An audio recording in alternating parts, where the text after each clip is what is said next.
So I hope that we're on time. My name's Pepper Corey.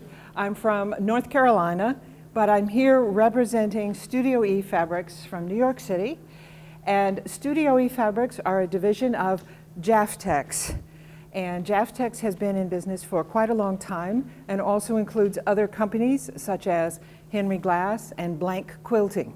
So it's the larger company, but Studioe is the division that is slanted towards the independent store. And I'm here today to talk about peppered cottons, which I'm very happy to say I had a hand in, and to introduce you to Studioe staff so that when you come by the booth, which is number 1615, okay? Yes, 1615, okay?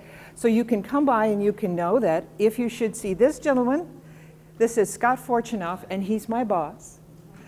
And this is Greg Fortunoff, who is also part of the company and also is into marketing and listens to your ideas and things, so you can talk to either of these guys if you like.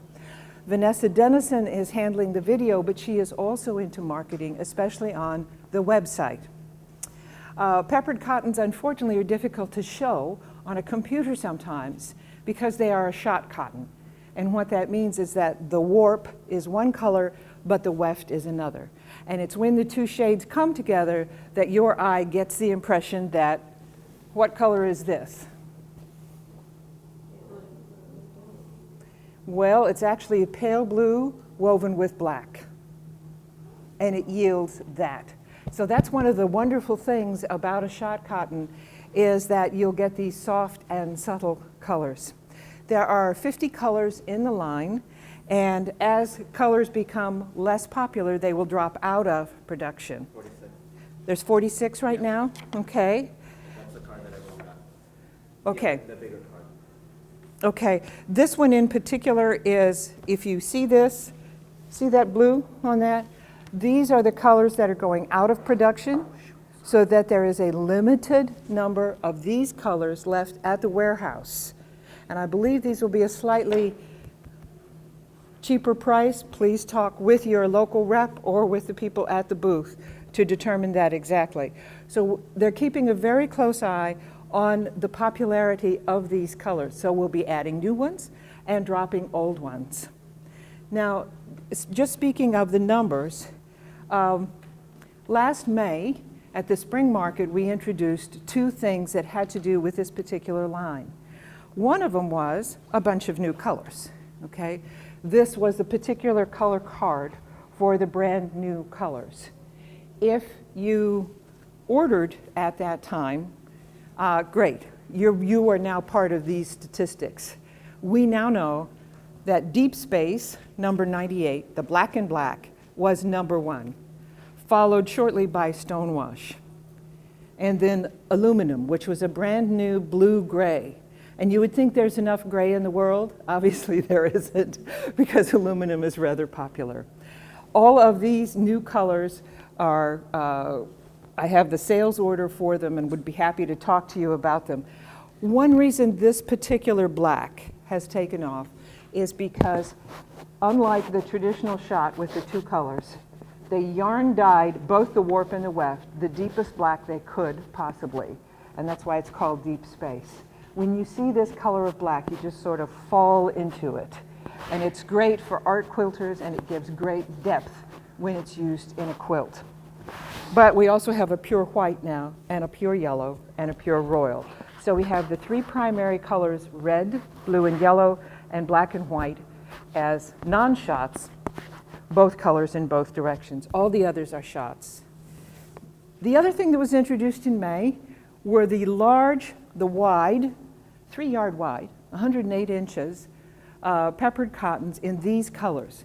Now, we started very conservatively with things that were not only selling well, but we felt would be appealing to a lot of people to finish their quilts. The number one, the best-selling one, was Stonewash, which was the new denim-y color. So that has outdone all of these, followed very closely by the two grays, Charcoal and Fog. Peacock, the teal, was number 4, and 5 was the, I think it was The one that's called pepper. You'd think I'd remember that. Okay, and then 6 and 7 were the aubergine, the very deep eggplant. 7, the dark brown, and 8 was the sandy color, which is indeed called sand. So we now have sales statistics on these colors, which came out in May. So if now you're interested in ordering them, you actually have some experience as to what has been the best sellers already. The new color cards that you should have gotten at this time are smaller cards. They look like this. And because they were smaller and a little less to produce, we were able to give you each of you stores, one of these. So I know that we've often been asked for color cards. I hope that this is helpful. Okay? What would you use peppered cottons for? We asked some people whose names you're going to recognize, Amy Barrickman of Indigo Junction, to design some clothing made with the peppered cottons, and she was delighted. And I do think that they are very wearable colors. Maybe it has to do with that mutability of them. But she did her asymmetrical tunic.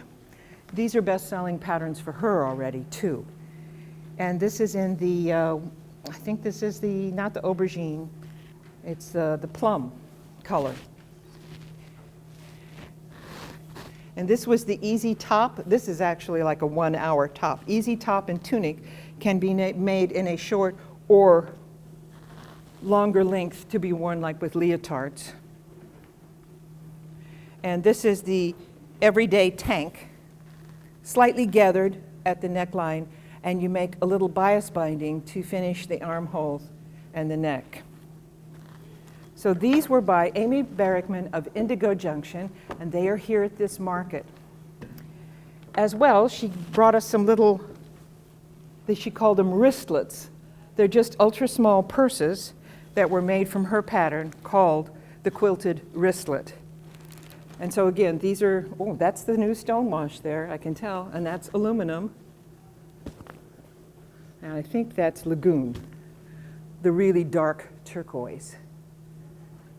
So this is getting into the garment making industry in a small way because it is sold through the smaller independent stores. So if you stock patterns for garments, you need to think of what do you have in stock that will lend itself to real wearable clothing. Quilters don't want to dress in things that look like moving quilt mountains anymore. We are seldom cutting up old quilts and making coats and vests. And there was a time it was a rage, you know, and it you know, especially if you were a large person, it kind of looked like the laundry just got up and migrated. But the main thing was people who loved antique quilts really got after the people who cut up the old quilts. So it makes sense to make modern style clothing in this kind of fabric again. And it goes with a lot of things. I think that's, again, the nature of the fabric. And then there are these people who do these footstools. Oh my.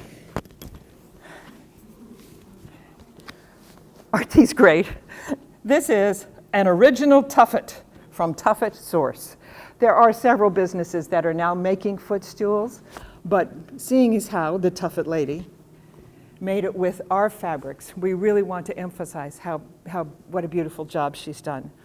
When you make a tuffet, you choose 16 fabrics in small amounts, and they're repeated. So there's actually 64 of these small wedges within a tuffet.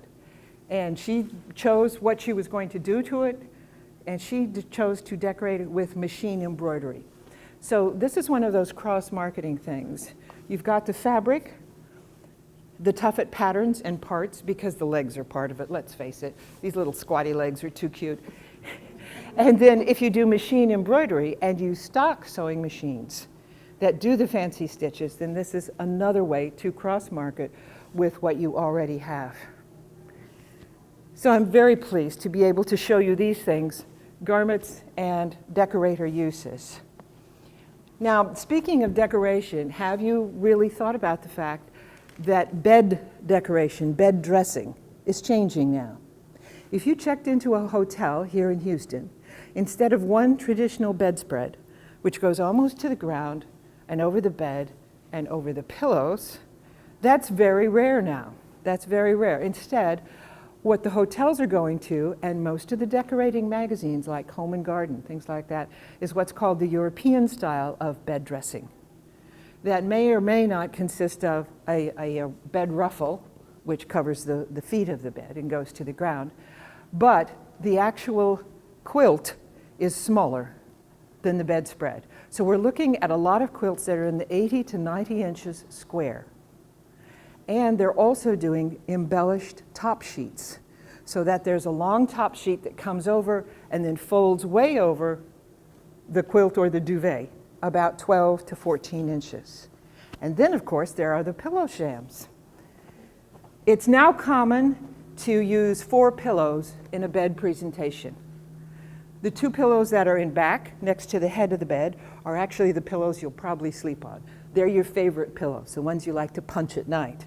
But then, the 2 that are in front that complete the bed dressing are often dressed in shams, and they go with the quilt and the embellished top sheet.